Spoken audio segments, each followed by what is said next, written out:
Assalamualaikum warahmatullahi wabarakatuh.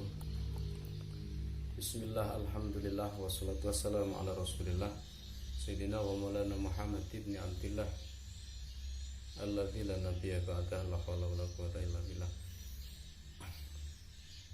Rekan-rekan mahasiswa semester 8 yang saya hormati, alhamdulillah kita dipertemukan belajar bersama di kampus Setai Rahmaniyah Sekayu. Barangkali ini pertemuan perdana kita. Jadi perkuliahan pada semester ini kita bertemu dengan mata kuliah Tahsinul Qiraah. Jadi kalau semester 3 kemarin sudah ada ya mata kuliah Tahsinul Qiraah wal Kitabah. Jadi kalau semester 8 ini hanya Tahsinul Qiraah. Jadi proses pembelajaran atau perkuliahan sebagaimana yang Bapak kirim silabus atau RPS, rencana pembelajaran semester SAP-nya, silakan dibaca ya. Jadi mata kuliah Tahsinul Qiraah secara arti bahasanya tahsin itu adalah memperbaiki. Jadi kalau Tahsinul Qiraah memperbaiki bacaan-bacaan, dalam hal ini bacaan Al-Quran. Kalau kita bicara bacaan Al-Quran berarti yang meliputi tajwid ya. Jadi hukum-hukum bacaan Al-Quran. Di situ ada misalnya idhar, ikhfa, idgham, nanti ada idgham bi gunnah, idgham bila gunnah dan seterusnya.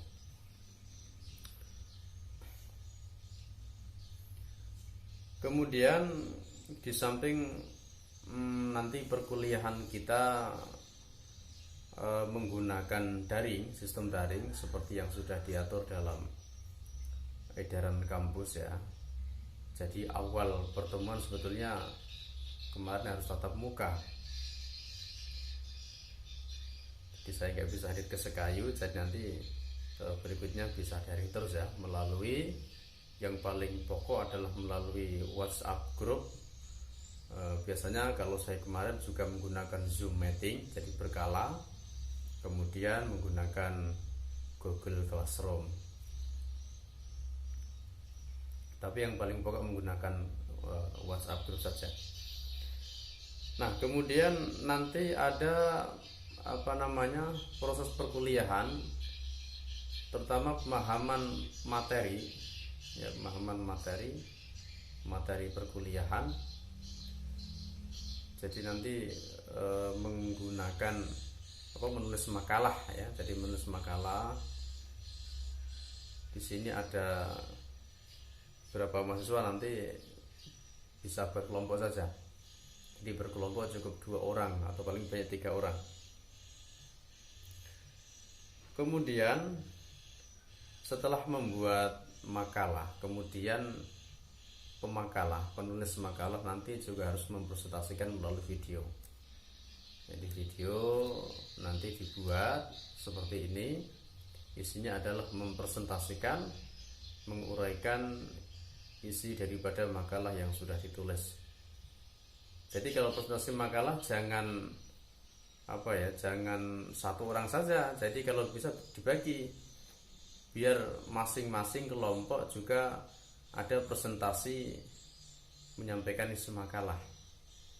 Begitu. Jadi sama-sama mempunyai nilai lah, 50% untuk A, 50% untuk B. Begitu. Kemudian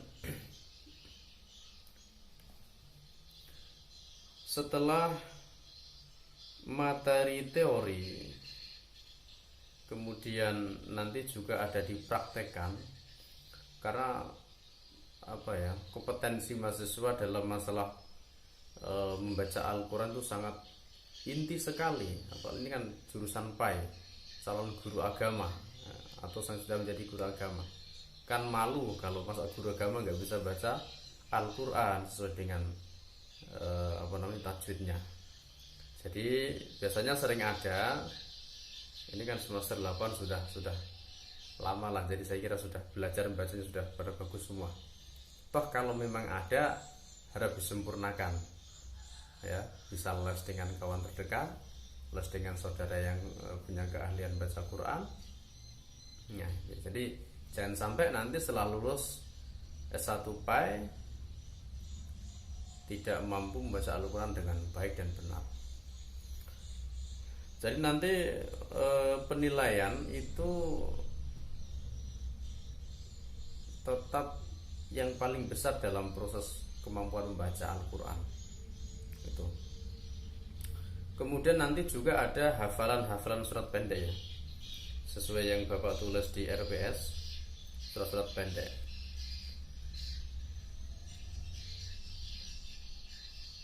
Kemudian bahan-bahan kajian seperti yang tadi Pak sampaikan,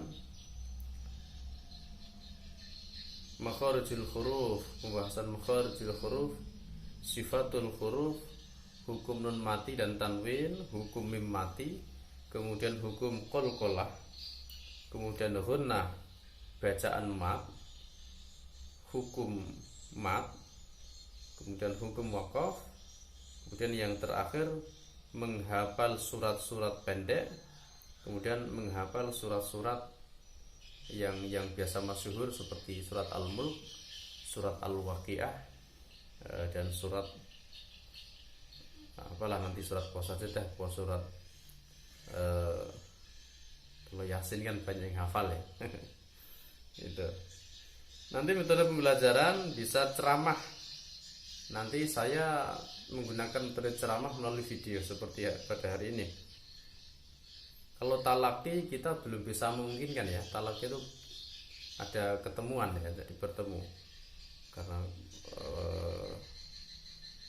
masih pandemi. Kemudian praktikum ya, nanti praktik juga. Kemudian simai mendengarkan. Jadi nanti bacaan-bacaan kalian, bacaan dari mahasiswa nanti saya dengarkan, saya simak bagaimana kemampuan membaca Al-Quran sudah baik atau belum. Kemudian daftar referensi nanti silahkan dibaca ya. Artinya buku-buku berkaitan dengan tajwid lah, kan banyak sekali. Silahkan baca di di modul internet juga banyak, di materi-materi internet masalah masalah tajwid juga banyak.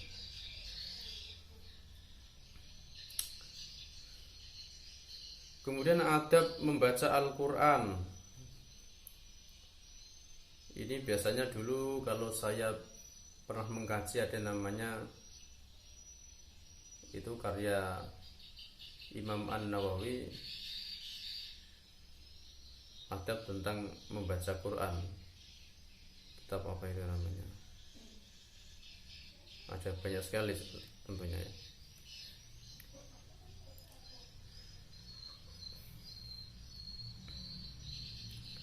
Jadi barangkali itu nanti saya akan membagi tugas ya, tugas penyusunan makalah.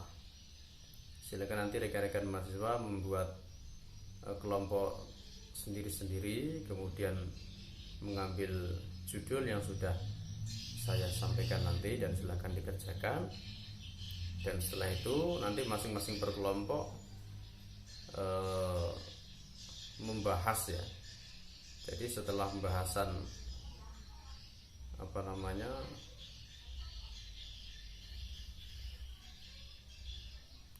setelah pembahasan selesai nanti akan ada tanggapan-tanggapan. Demikian. Assalamualaikum warahmatullahi wabarakatuh.